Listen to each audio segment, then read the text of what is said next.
I didn't feel it coming. One moment, I was at my desk, flipping through spreadsheets. The next, I was on the floor, unable to breathe. My coworkers screamed. Someone called 911, and then there was only darkness. When I opened my eyes, I was in a hospital bed, wires clinging to my chest, machines beeping steadily like they were the only things keeping me alive. The doctors told me they'd called my parents. They never came. Hours passed, then days.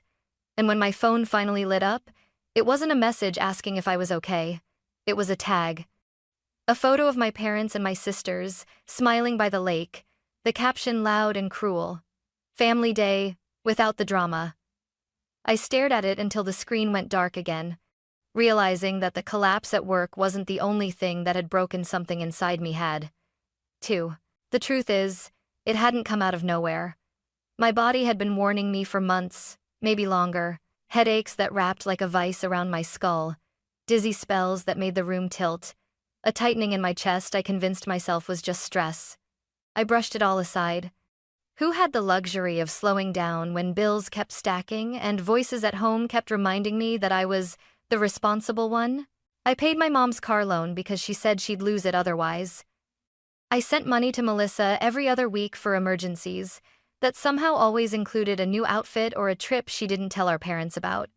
And when Dad missed a mortgage payment, it was my credit card he leaned on, slipping it into the conversation as if it were my duty to fix what he broke. At work, I wore exhaustion like a second skin. No one really noticed I didn't let them. I forced smiles in meetings, pushed through weekends, buried myself in projects that weren't even mine, telling myself it would all pay off somehow. But deep down, I knew the truth. I wasn't working toward a future.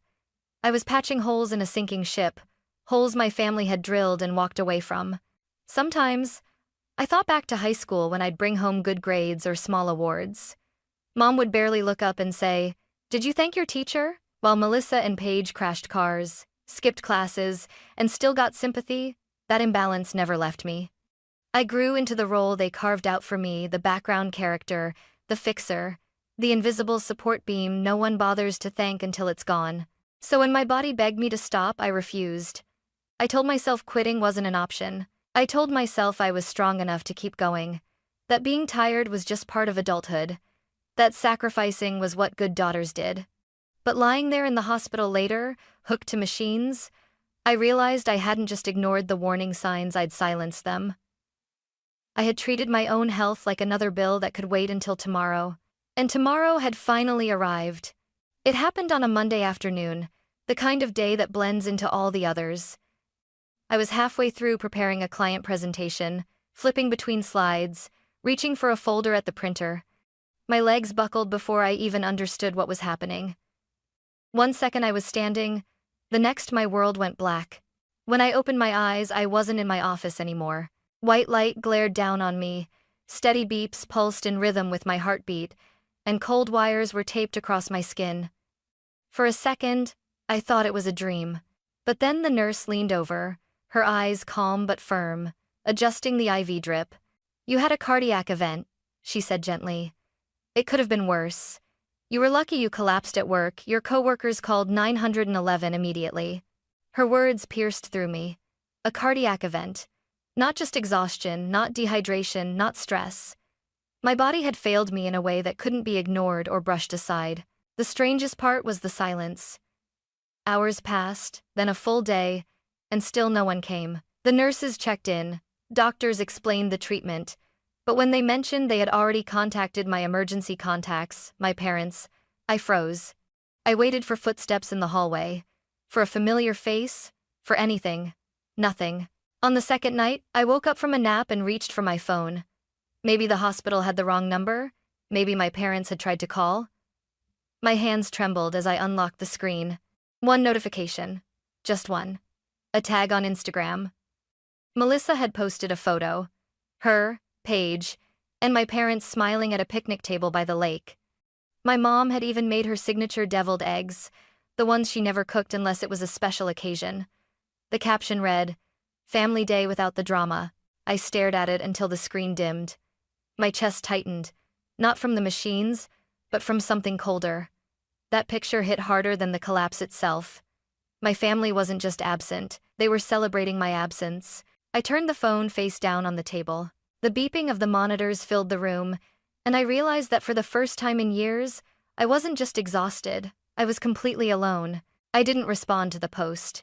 My thumb hovered over the screen for a long time, but what could I even say? That while they laughed over potato salad, I was hooked up to machines, trying to keep my heart from giving out? No. Silence felt safer than feeding into their performance, but the silence didn't mean it hurt less. In fact, it cut deeper. It was proof that I wasn't part of their picture, not the smiling version, not even the messy version. I was the drama they were so happy to be rid of. The days blurred together in the hospital. Nurses came and went, adjusting my meds, checking my vitals, asking how the pain was. I barely spoke. Every question was answered with a nod or a shake of the head. I didn't have the energy to pretend anymore. On the third day, I woke up from a shallow sleep and checked my phone again. This time, the screen nearly slipped from my hand. 77 missed calls, dozens of messages, one text from Dad, standing out in its cold urgency. "We need you. Answer immediately." "No, how are you?" "No, are you okay?" Just orders, just expectation. It was like being jolted awake in the worst way possible. Even now, flat on my back, stitched to monitors, they didn't see me as a daughter. I was a utility, a lifeline, the family's backup plan. I set the phone down and stared at the ceiling tiles. My chest felt heavy, not from the wires or the IV, but from the realization pressing down on me. They didn't want me alive, they wanted me available. I thought about replying, maybe just to see what disaster had triggered their sudden concern. But I didn't. For the first time, I let the phone ring out. And in that silence, I felt something shift inside me, not loud, not explosive, but final. Like a door I'd been holding open for years had finally shut. And for once, I wasn't afraid of what waited on the other side. When the silence from my parents became too loud to ignore, I scrolled through my contacts until my thumb stopped on one name: Grandpa. I hadn't called him in months, partly out of pride, partly out of shame. He'd always warned me about giving too much, about letting my family treat me like a spare wallet. And I hadn't wanted to admit he was right. But that morning, weak and trembling, I pressed the call button. He picked up on the second ring. "Which hospital?" he asked. Not "how are you?" Not "what happened?" Just pure action. For the first time in days, I felt like I mattered. 40 minutes later, he walked into my room. Same old windbreaker, same worn watch he'd had since I was little. He sat down beside me, studied my face, and said quietly, "So they finally broke you too, huh?" I didn't have to explain. He already knew. Grandpa stayed all day. He spoke with my nurse, asked real questions about my condition, even paid for one of the tests my insurance rejected without making a big deal out of it. He didn't pity me. He didn't scold me. He just showed up, something my own parents hadn't done. In the afternoon, he pulled a tablet from his bag. "Let's see what kind of mess they've left you in," he muttered. Together, we combed through my finances, line by line. 5 loan agreements with my name on them, 3 credit cards, utility bills I didn't even use, a car insurance policy for a vehicle I didn't drive. I felt sick. I had normalized it all: Melissa's emergencies, Dad's mortgage slips, Mom's car payments. I had thought it was just family responsibility, but looking at it through Grandpa's eyes, I saw the truth. It wasn't responsibility. It was exploitation. He leaned back, sighed, and said something that stuck to my ribs. "Loyalty is only as strong as the people you're loyal to. They don't see you, Evelyn. They see what you can give." For the first time, I believed him. The next morning, Grandpa came back with coffee and a quiet determination. "It's time to pull the plug," he said, setting the cup on my tray. And he didn't mean the hospital machines, he meant the endless financial cords tying me to my family. We started simple. Melissa's automatic transfers? Cancelled. For years she'd claimed she was barely surviving, yet she somehow managed 3 vacations to Miami this year. I stared at the cancellation screen, my finger hesitating for just a second, then pressed confirm. Next came Paige's rent deposit. Gone. Mom's car insurance, unlinked. Every password changed, every co-signed loan flagged. I filed a fraud report for one Melissa had quietly let rot for months. It wasn't revenge. It was survival. With each click, I felt lighter.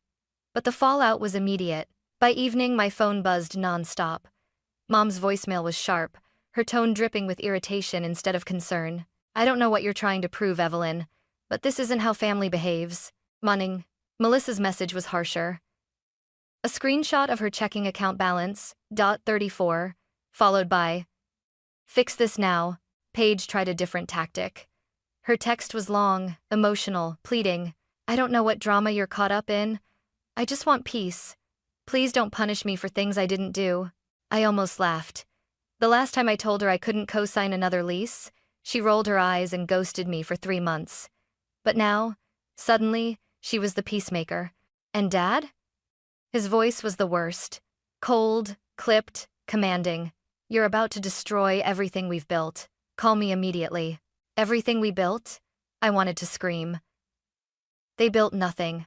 I had been the scaffolding, the invisible foundation holding up their illusion. Instead, I set my phone face down and silenced the notifications. For the first time in years, I didn't rush to fix the problem. I didn't bend, I didn't cave.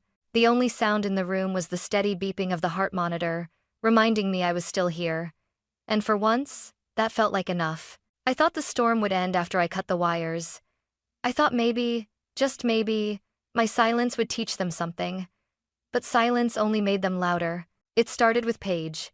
The hospital called to tell me she had shown up downstairs claiming to be my medical proxy. She hadn't visited me once in days, hadn't even texted when I collapsed, but suddenly she wanted control over my care? I told them no one but Grandpa was authorized. Security escorted her out. I thought that was the end of it. I was wrong. That evening, Grandpa came back with an envelope emails between my parents and a small law firm. They were preparing to file for conservatorship. Over me. The same parents who hadn't stepped foot in my hospital room now wanted legal authority to manage my life. My money, my choices. I read the lines 3 times, each one colder than the last. Evelyn demonstrates signs of instability. Erratic financial decisions. Potential trauma leading to poor judgment. Translation. She stopped paying our bills. I felt my stomach twist, but not with fear, with clarity. They weren't trying to help me. They were cornered, desperate, clawing for the lever they'd lost. Grandpa didn't flinch.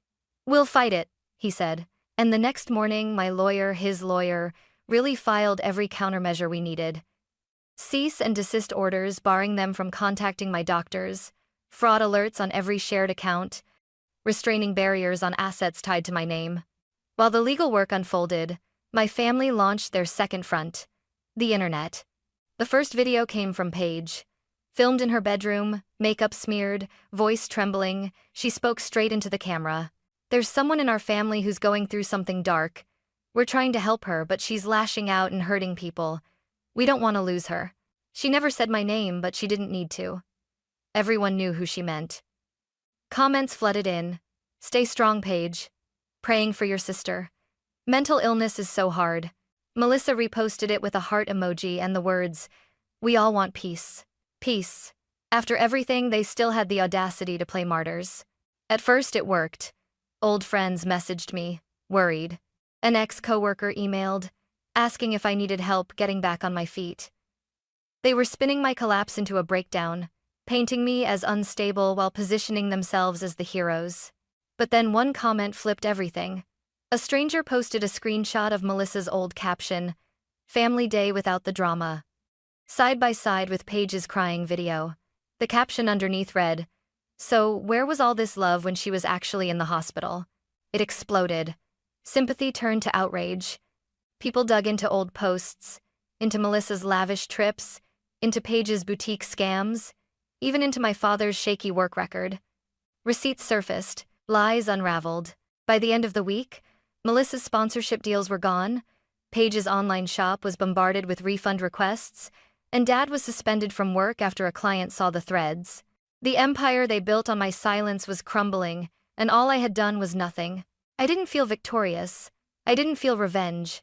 What I felt was distance, like I was watching strangers burn down their own house while I stood across the street, finally free from the smoke. I should have known they wouldn't stop. People like my parents, like Melissa and Paige, don't surrender when the mask slips, they double down. The first sign came in the form of a staged photo. My phone buzzed with notifications, and when I opened it, I saw a new post. My entire family standing in front of our old house. A U-Haul truck in the background. My dad clutching a box like a defeated soldier. Paige holding a framed picture of me as a child. The caption from Melissa read, "Losing everything hurts, especially when it's because your own blood turned on you. But we forgive her. She's still our sister. Family is forever. Forgive me?" The comments were a battlefield. Half strangers offered sympathy. The other half tore them apart. "Didn't you tag her from a hospital bed last month? Family is forever until she stops paying your bills, right?" I would have laughed if it didn't feel so grotesque. They were using my childhood photo like ransom, trying to guilt me back into the role they'd designed. 2 days later, another blow arrived. A letter. Hand-delivered, crisp envelope. My father's handwriting. I opened it, bracing for manipulation, but even I wasn't ready. It was a new will, drafted just weeks after their failed conservatorship stunt. In shaky pen strokes, it read, "All assets will go to the family members who maintain unity. Evelyn is disinherited until she reconciles with the family." I sat there staring at the words, a bitter laugh bubbling up. Assets? What assets? Their house was gone, Dad's job was gone, Melissa's sponsorship's gone. What was left? A pile of debts wrapped in empty threats. But the message was clear: fall back in line or be erased. I folded the letter once, slid it back into the envelope, and handed it to Grandpa. "I don't want any of it," I said. And I meant it. The next morning, my lawyer sent a reply. A legal waiver renouncing any claim to their estate, a permanent no-contact order, documents removing them as my next of kin or emergency contacts. It was simple, direct, final. The backlash was immediate, of course. Melissa's text arrived first. "If you don't fix this, I swear you'll regret it." No hearts, no emojis, no fake sweetness, just a threat. But for once, I didn't feel fear. I didn't feel guilt. I didn't feel anything. They had thrown everything at me: shame, lies, lawsuits, legacy. And all I gave them back was silence. For the first time in my life, I wasn't the fixer, the provider, the forgotten daughter trying to earn scraps of love. I was free.